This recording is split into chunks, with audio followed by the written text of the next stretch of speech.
Hello বন্ধুরা, সকলকে নমস্কার। সকলকে সুন্দর রংশালায় স্বাগত জানিয়ে আমি আজকে আর একটা রেসিপি শুরু করছি। বন্ধুরা, আজকে আমি গলদা চিংড়ির একটা রেসিপি করব। তো তার জন্য আমি এখানে 700-র মতো গলদা চিংড়ি নিয়ে ছাড়িয়ে ধুয়ে নিয়ে রেখেছি নুন হলুদ মাখিয়ে। তো এগুলো আমি এখন ভেজে নেব। তো এখানে কড়াই তেল বসিয়ে দিয়েছি, তেলটা গরম হয়ে গেছে। তো চিংড়ি মাছগুলো আমি এখন ভেজে নেব। খোসাগুলো বন্ধুরা আমি ছাড়াইনি, দেখুন খোসা সমেত আছে।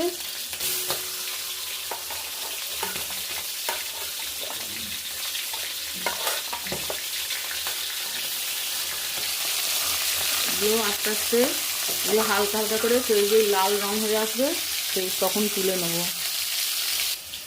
সব মাছগুলো বন্ধুরা ভেজে নিয়েছি, আর এই কটা আছে। এই মাছগুলো এইখান থেকে এই জায়গাটায় এইখানটায় ময়লা থাকে বন্ধুরা। এই জায়গাটা এই যে একটু কেটে এখান থেকে বার করে নিলে কালো ময়লা বেরোবে। আর এই যে পিঠটা এই যে এইভাবে কেটে দিয়েছি, এই কেটে দিলে এইখানটা একটা শির মতো লম্বা একটা কালো ময়লা থাকে সুতোর মতো। এই যে এই জিনিসটা এই জিনিসটা ওই মাঝখানে থাকে। এইগুলো বার করে বাঁচার সময় ফেলে দিতে হয়, দিলে এটা ফ্রেশ হয়ে যাবে। খোসাগুলো ছাড়াইনি, খোসাগুলো রেখেছি, কারণ খোসা ছাড়িয়ে ভাজলে খুব শক্ত হয়ে যাবে। ওই জন্য খোসাগুলো থাকলে মাংসটা ভেতরে নরম থাকবে। এই যেখানে দিয়ে এই তিনটে ভাজলেই সব মাছগুলো ভাজা হয়ে যাবে। এখানে সব এই যে ভেজে তুলেছি, আর এই তিনটে ভাজলেই ভাজা হয়ে যাবে।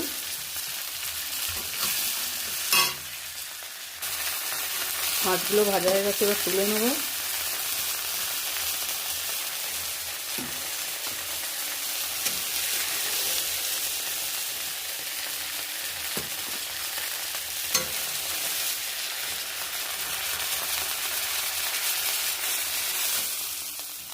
চিংড়ি মাছ বন্ধুরা সবগুলো ভাজা হয়ে গেছে।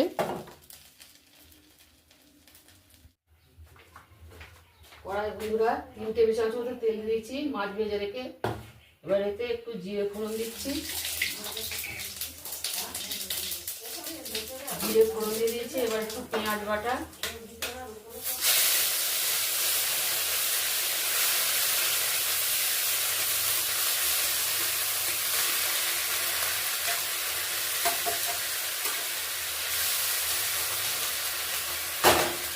পেঁয়াজটা একটু ভেজে নেব। পেঁয়াজটা ভাজা হয়ে গেছে। এবার এখানে আদা রসুন আছে, রসুনের অংশ বেশি আর আদা অংশটা কম আছে, একসঙ্গে বাটা। এটা দিয়ে দিলাম, একটু ভেজে নিচ্ছি। আগের দিকে বন্ধুরা আমি গলদা চিংড়ির মালাইকারি দেখিয়েছিলাম। আজকে কিন্তু মালাইকারি করছি না, আজকে একটু অন্যভাবে রান্না করছি।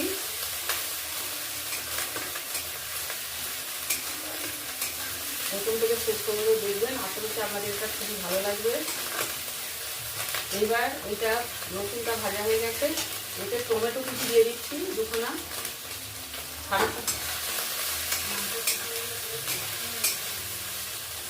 একটু লবণ দিয়ে দিচ্ছি।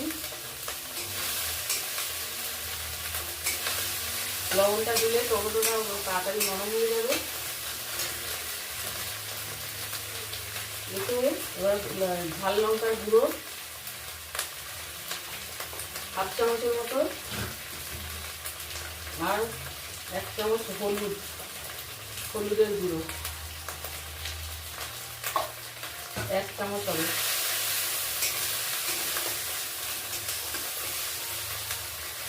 একটু ভালো করে এটা কষে নেব টমেটোটা। মশলাটা খুব ভালো করে কষে নিয়েছি।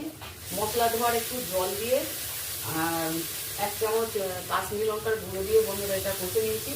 এটা দেখানো হয়নি।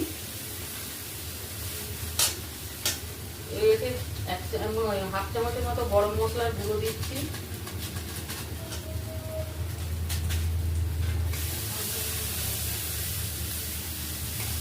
এবার এই মাছ ভাজাগুলো দিয়ে দিলাম। মশলাটা মাছের সঙ্গে একটু ভালো করে মিশিয়ে নিচ্ছি।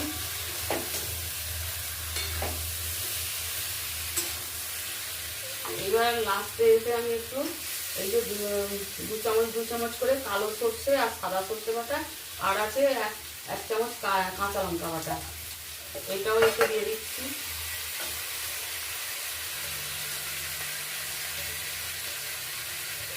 মশলাটা পরিষ্কার করে এতে পুরোটা দিয়ে দিচ্ছি।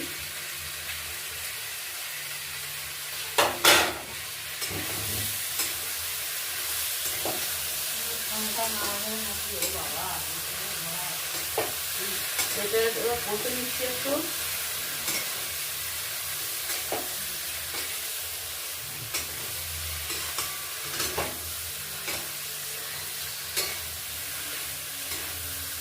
অল্প একটু মিশিয়ে নিলাম নেড়ে চেড়ে। এবার এতে জল দিয়ে দেবো।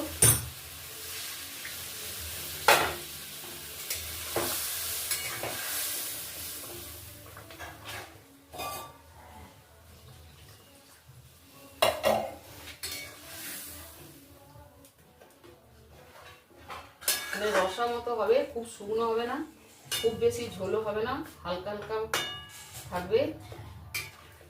চিংড়ি মাছের কারি বলতে পারেন, এটা চিংড়ি মাছের কারি করলাম আজকে।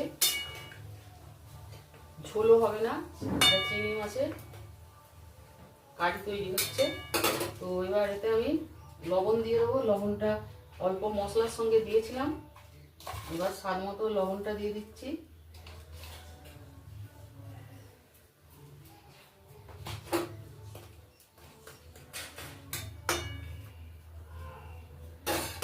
এবার মাছটা একটু ফুটবে, মিনিট 5-এর মতো একটু ফুটিয়ে নেবো, ভেতরে যাতে রসগুলো ঢুকে যায়।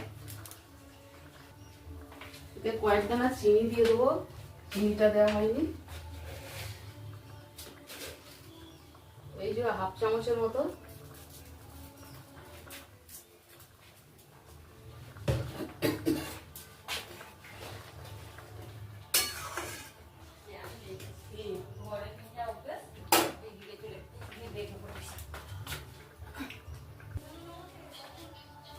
বন্ধুরা, আজ আমি চিংড়ি মাছের কারি তৈরি করলাম। তো চিংড়ি মাছের কারি আমার রেডি হয়ে গেছে। এই যে এটা আমি পরে এই থালায় ঢেলে নেবো বন্ধুরা। তো আজকের মতো আমার রান্না তো কমপ্লিট। কেমন লাগলো অবশ্যই জানাবেন, লাইক শেয়ার কমেন্ট করতে ভুলবেন না প্লিজ। আর ফেসবুক থেকে দেখলে পেজটা ফলো করবেন, আর ইউটিউব থেকে দেখলে সন্ধ্যার অনুসারে চ্যানেলটিকে সাবস্ক্রাইব করবেন বন্ধুরা। তো আজকের মতো রাখছি, আপনারা ভালো থাকবেন, সুস্থ থাকবেন, দেখা হবে আবার পরের কোনো ভিডিও নিয়ে।